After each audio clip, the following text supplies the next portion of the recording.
I pledge allegiance to the flag of the United States of America and to the republic for which it stands, one nation under God, indivisible, with liberty and justice for all.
November 10th, faculty meeting, NNAT3 first grade testing, fall book swap all day in the media center. So you can trade your books that you've already read for new books. Thursday, November 11th, Veterans Day. We don't have school. And on Friday, November 12th, it's honor roll. So make sure you get the honor roll. Be good. And that's all my announcements. Now on to Miriam. With the weather? Okay, it is going to be partly cloudy with a high temperature of 82 and a low temperature of 63. Now on to the joke of the day.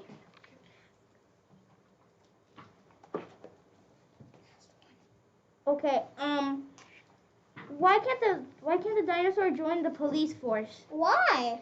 Because they can't hide behind billboards.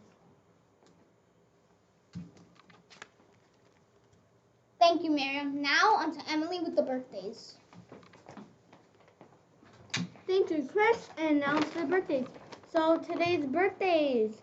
Today, in 4th grade is Audrey Duret Martinez. And in kindergarten is Ian Elevan. And last in 5th grade, who I know, Isabella Rodriguez. Happy birthday, all of you. And now back to Chris, our anchor. Thank you, Emily. Now on to Miss Maylon. Good morning, boys and girls, and I've got a lot to talk about this morning. We continue to celebrate Children's Book Week, and we have our book swap today. So if you brought in a gently used book, you're going to swap it. So let's see. Chris, here's your book, and Chris, you and I are going to swap, so everybody understands what a swap is. I brought my book from home. Chris brought his book from home. All right, let's swap. There you go. So what you're going to do is the same thing. You're going to bring us the books that you have, that you brought from home today. You were supposed to bring it today. Gently used. Remember, no pages are missing. It's in pretty good condition so that someone else can enjoy reading that book. And you're going to swap it for a bunch of books that I have here in the library that are also gently used. So again, how exciting today is the book swap. All right. And I wanted to let you guys know, because a lot of you guys always ask me, Miss Melan, how many books are in the library? And how many times do books get checked out? For Children's Book Week, I have the #1 book that's checked out in this school. #1. And I checked my records for the last 10 years. Okay, I can go further, but I went only up to the last 10 years. This book has been checked out over 200 times, okay? And I was surprised. I was expecting a completely different book to come up in that report. It is Are You My Mother from P.D. Eastman. This is the #1 book checked out in our library in the last 10 years. Over 200 times this book has been checked out. So I wasn't even expecting this. So this is very surprising. So let's continue checking out books. And this one, apparently you guys love this one. So let's see in the next, few years if that changes. Who knows? There might be some other books that you might think is your best one to check out in the library. So this is fantastic. And now for our children's book week quiz. All right, let me see. Get ready. I'm going to look and see who is the first person to come and bring me this this answer to the question. Also, don't forget, please don't run when you bring me these answers. I'll have you started running. I didn't want anybody to get injured. So here we go. Who is the author of Alexander and the Terrible, Horrible, No Good, Very Bad Day? I know you guys have listened to this book. Who is the author of this book? All right. So that is our challenge question this morning. And again, the book swap starts at 9 a.m. Don't come before that, and ends at at dismissal today, which is 1:50. All right. Now back to our anchor. Thank you, Miss Malon. Little Wildcats, have a great day, work hard, and make us proud. Good morning, everyone, and welcome to Reading with Miss Vicky. The story I chose is going to be close to Thanksgiving, so I chose a Thanksgiving book. 'Twas the Night Before Thanksgiving. It's a story.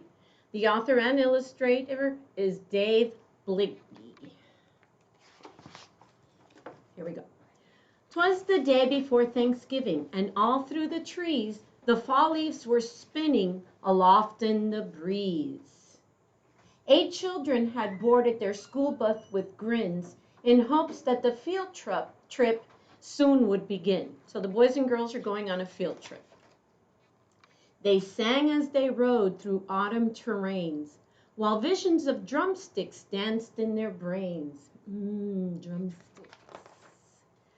Or the rivers through the woods with winding and weaves, their school bus sailed on through the new fallen leaves.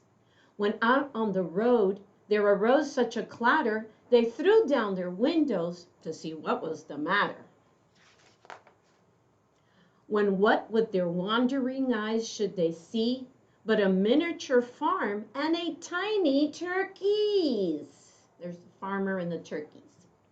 And little old man so lively and rugged, they knew in a moment that was Farmer McNugget. He was dressed all in denim from head to his toe, with a pinch of polyester and a dash of Velcro. And then in a twinkling they heard in the straw the prancing and pawing of each little claw. More rapid than chickens, his cockerels they came. He whistled and shouted and called them by name. Now Wally, now Stanley, now Larry and Moe, on Wally, on Beaver, on Shep and Groucho. The turkeys were chunky with smiley beaked faces, and they greeted the children with downy embraces. Turkey hugs. So out through the barnyard they ran and they flew, and they gobbled and giggled as friends sometimes do. Woo! Having a great time. Then someone spotted an axe by the door, and she asked Farmer McNugget, "What is this for?" With a blink of his eye and a twist of his head, the old farmer told a grim tale of dread. "Well, tonight," said McNugget, "these feathery beasts will be chopped up and roasted for their Thanksgiving feast." The children stood as their tears filled their eyes. Then they clamored aloud in a chorus of cries. "Oh dear," cried McNugget, "now what shall we do?" So he dashed to the well, and the teacher went too. And they fetched some water fresh from the ground, in hopes that a swig might calm everybody down. And when they returned to the quiet and matter, the children were calmer, but mysteriously fatter. The boys and the girls drank up their drinks in the hay, then thanked old McNugget and waddled away. They limped to the school bus, and huffing and puffing, it's not easy to walk with a hot turkey stuffing.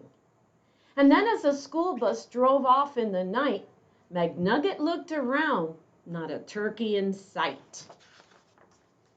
'Twas the night before Thanksgiving, and the stars up above shone down on the school bus, abounding with love. The very next evening, 8 families were blessed with 8 fluffy Thanksgiving turkeys as guests. They feasted on veggies with jelly and toast, and everyone was thankful, the turkeys the most. So each one gave thanks for love and for living, and they all had a wonderful, happy Thanksgiving. And from the turkeys, they say, eat more fish. Thank you, everyone.